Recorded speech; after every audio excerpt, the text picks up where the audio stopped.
How would you like to have an RFID microchip implanted underneath your skin? Or maybe an electronic tattoo that sticks to your arm or your wrist? Not only does it look badass and trendy, but it's also every bit as useful and complex as your smartphone. Now, I know it sounds like something futuristic or even something out of a science fiction movie, but guess what? The future is now. And not only does this technology already exist, but it's already being developed and implemented at a rapid and accelerated pace as the technological elite finally begin to bridge the gap between our digital and physical identities.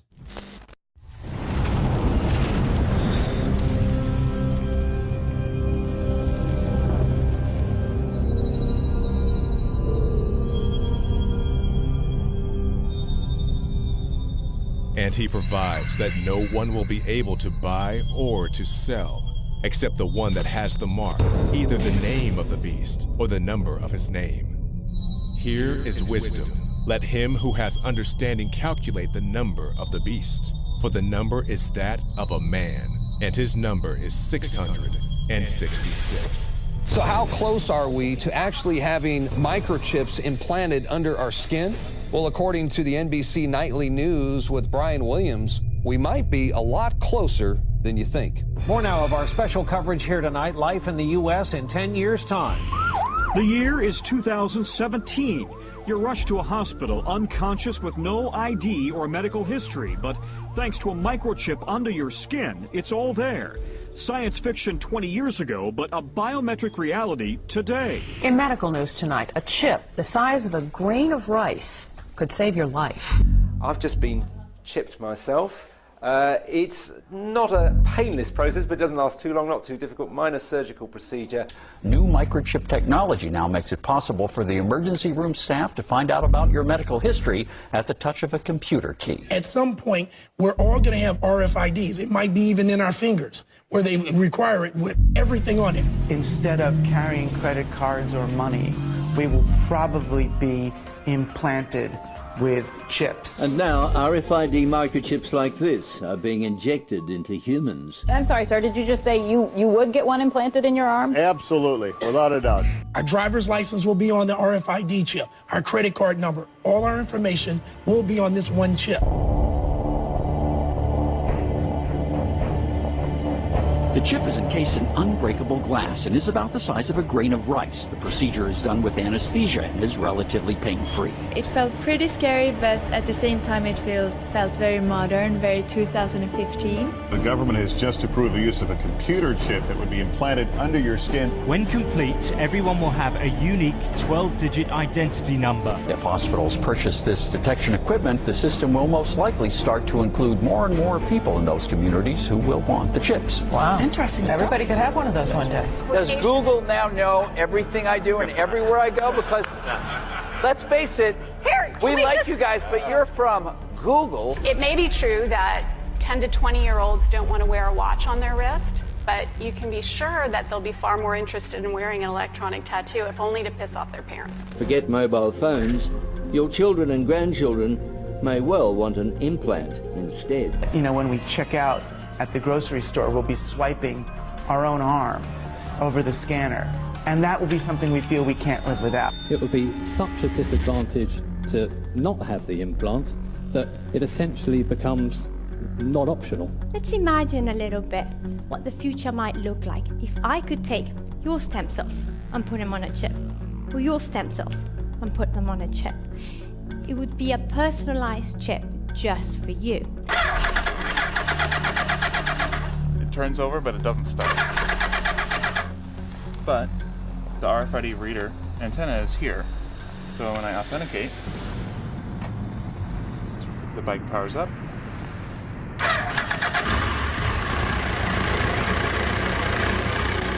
That's it. Imagine if some of these machines could be made so thin, light, and portable that they could be attached right to the surface of your skin and go wherever you go. There's some very sophisticated device functionality sitting on my skin. Welcome to the future, specifically the checkpoint of the future. It is envisaged that the passenger will be able to flow through the security checkpoint without interruption. This is what IATA, which is the airline industry trade body, is hoping will become commonplace around the world. A sort of one-stop shop for security from the curb to the gate, as they say, with dignity. Can a microscopic tag be implanted in a person's body to track his every movement? There's actual discussion about that. You will rule on that, mark my words, before your tenure is over. Mark my words, huh? More like the mark of the beast. Even though it is called a tattoo, there is no need to pierce or puncture the skin. Instead, the device sticks on. So what we can do then is we can take this device, laminate it on the skin. It occurs to me I've got them in my dogs. Why wouldn't I have them in small children, too? There are also several products available to keep track of children. Many of them act as emergency cell phones and tracking devices, with some even able to display on a map the places your child has visited. They told you we're giving you a nano tracker chip? Yes. To think something so small can connect you to everything that matters. Because I'm in love with my kids' kids. Because my car lost control while driving. Because now I'm looking out for both of us. Because I have diabetes, but it doesn't have me. Because I spend my life in the ER trying to save yours.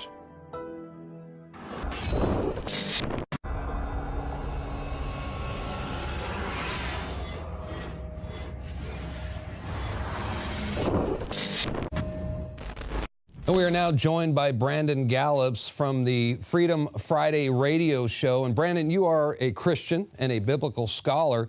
And I wanted to get your take on all this. We see this emerging technology that's on the rise right now. Do you think we are seeing the beginnings of the mark of the beast? Darren, yes, as you said, brother, I am a Christian unashamedly, and I base my life and my views of the world on a biblical worldview. I compare everything against Scripture. And, you know, I'm not one to dogmatically say that absolutely the mark of the beast has arrived on the scene. But with the technologies that we're seeing, the RFID, people willingly getting implanted, and a push even in some places for maybe some forced implants very soon, I do think that that is right around the corner, brother. We could very well be on the horizon of that. Well, see, what's kind of scary to me is we're starting to see a trend, and it's a familiar trend. And that is these executives from these technical corporate giants, if you will, the revolving door, once again, between these high-tech executives and positions in the federal government. For example, Tommy Thompson, he is the former Secretary of Health and Human Services, and he is now on the board with Verichip Corporation. And he is out there actively lobbying for the microchip implant. I'm sorry, sir. Did you just say you would get one implanted in your arm? Absolutely, without a doubt. Okay. Tommy Thompson, former Health and Human Services Secretary. Scott Silverman, Chairman and CEO of Applied Digital. Don't forget to vote in our Squawk Back question. Would you implant or have implanted an RFID chip? They slide it under your skin of your arm. You don't even know it's there. Then there's the former director of DARPA, who is now a Google executive. Her name is Regina Dugan, and I tell you what, she's about as creepy as it gets. She's out there promoting smart tattoos and ingestible biochips that are already approved by the FDA, by the way. And she's telling a very young audience that this technology will give you superpowers. What do you think, Brandon? Do you think that an RFID chip will give you superpowers? Well, it certainly may at some point give you the power to buy and sell, Yeah. But I don't think that it will give you superpowers. Absolutely not. And you know, Darren, when we compare this to Scripture and we look and see, you know, particularly Revelation 13, talking about that the whole world will have this system, and that you will have to have it to be able to buy and sell. This system, this RFID system, is the first technology that we have seen that provides that ability. Now, again, I'm not saying dogmatically this is that, but it certainly has the ability to become that very quickly. Not only that, but they're already planning. I know the United States and Europe, they've already got it in the works where you're not going to be able to travel unless you have some kind of biometric ID. And what do you think about that? I mean, what they're saying, and we're going to show here in a second, where a CNN reporter, he says that you'll finally be able to travel with dignity. Welcome to the future, specifically the checkpoint of the future. This is what IATA, which is the airline industry trade body, is hoping will become commonplace around the world. A sort of one-stop shop for security from the curb to the gate, as they say, with dignity. It is envisaged that the passenger will be able to flow through the security checkpoint without interruption, unless the advanced technology identifies a potential threat. There is expected to be little or no wait time as a result of the enhanced speed at which screening can occur.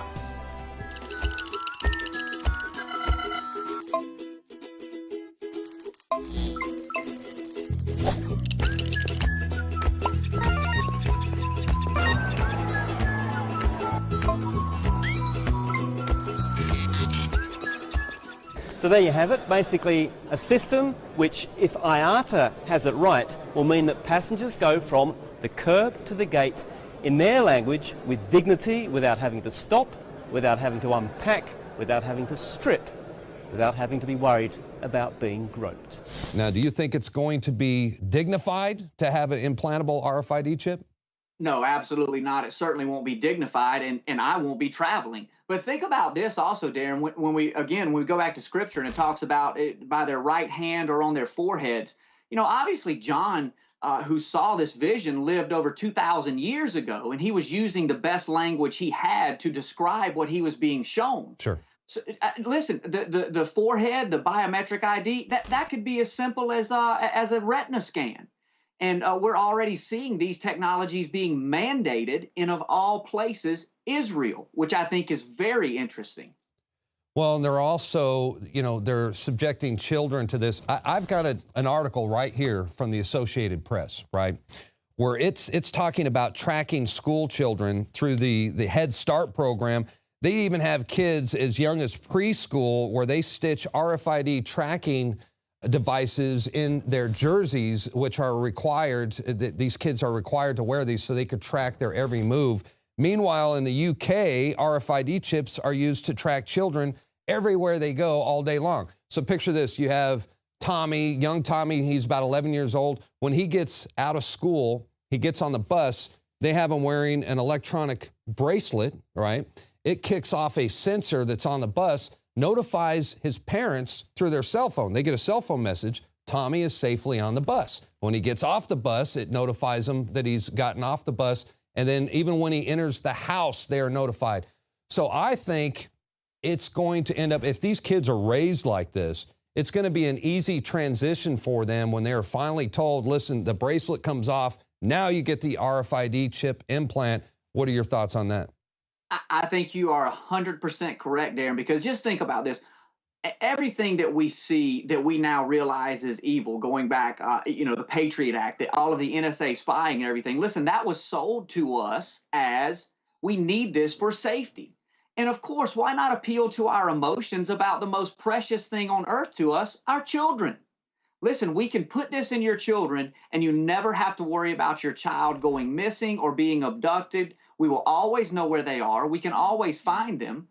When in fact, it may very well be that this is the most evil technology we have ever seen, but it will be sold to us, just like you're saying, in the name of safety. We're already seeing that. Well, technology is definitely a double-edged sword because I could see there's a lot of advantages. Yeah, I would like to know where my children are and that sort of thing. And if they're ever to get lost, it would be nice to be able to track them. So they're definitely going to sell it that way. Well, I tell you what, if you think the federal government is not going to utilize this technology to track its own citizens, think again. Here's Attorney General Eric Holder talking about a conversation he had with Vice President Joe Biden about mandatory electronic bracelets for gun owners. Vice President Biden and I had a meeting with a group of technology people and talked about how guns can be made more safe by making them either through fingerprint identification, the gun talks to a bracelet or something that you might wear, how guns can be used only by the person who is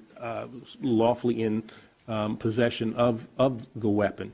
And here's another very alarming clip from then Senator Joe Biden before he became vice president. And this was during the confirmation hearings for Supreme Court Justice John Roberts. Biden tells Roberts that he will have to rule on implantable microchips during his tenure. And we'll be faced with equally consequential decisions in the 21st century. Can a microscopic tag be implanted in a person's body to track his every movement? There's actual discussion about that. You will rule on that, mark my words, before your tenure is over. Can brain scans be used to determine whether a person is inclined toward criminality or violent behavior? You will rule on that. So even from a Christian perspective, obviously, we wouldn't want to get the mark because, well, according to the Bible, your eternity depends on whether you take the mark or not. But also, I would imagine it would be an Orwellian nightmare as well. We're talking about a dystopian future, but an Orwellian future where Big Brother and the government monitors every single thing you do. Do you think that that's something that we should be concerned about?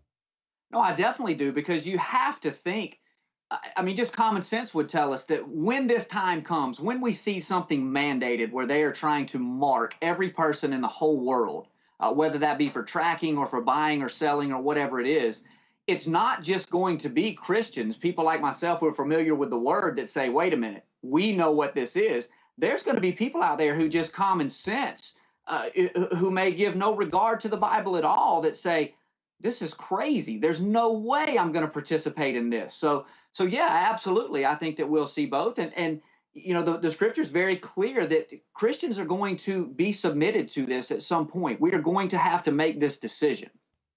Well, absolutely right. And I just want to do me a favor. If you talk to your father, who's the host of the radio show, and tell people where they could listen to you, where they can find the broadcast if they're not in Florida. How do they access the radio show? And I also want to tell people these two books right here, fantastic reads if you're interested in the book of Revelations and biblical prophecy right here, Final Warning by Carl Gallups. I definitely recommend these books. How do people find your radio show on the internet? Thank you, Darren. It's we broadcast live out of 1330 a.m. in Milton, Florida. You can find us on the TuneIn Radio app. Just search 1330 WEBY. And all of our podcasts are available for free at carlgallups.com. That's carlgallups.com. Just click the podcast link, and you can find all of our material at www.ppsimmons.com. All right. Brandon Gallups, thank you for joining us. I have a feeling that you'll be with us again sometime in the near future. Thanks again. Thank you, Darren. All right, once again, that was Brandon Gallups. He is the son of Carl Gallups, who's a best-selling author and minister. He wrote Magic Man in the Sky, very good book, and also Final Warning. This is a biblical prophecy book. I recommend both of them. That's going to do it for tonight's broadcast. The InfoWars Nightly News will return, Lord willing, tomorrow evening, 7 o'clock p.m. Central Time. Until then, have a blessed evening. See you back right here tomorrow. Good night.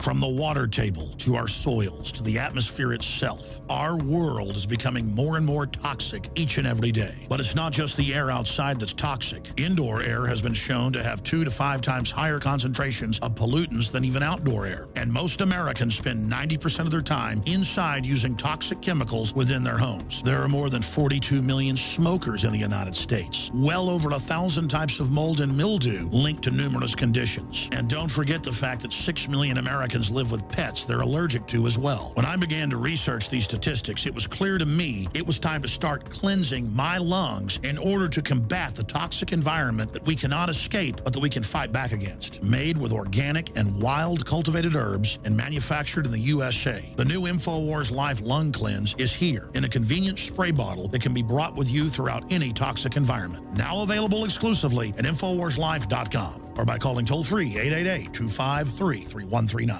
You are watching the InfoWars Nightly News, which airs 7 p.m. Central at InfoWarsNews.com. And your support is helping us defend liberty worldwide.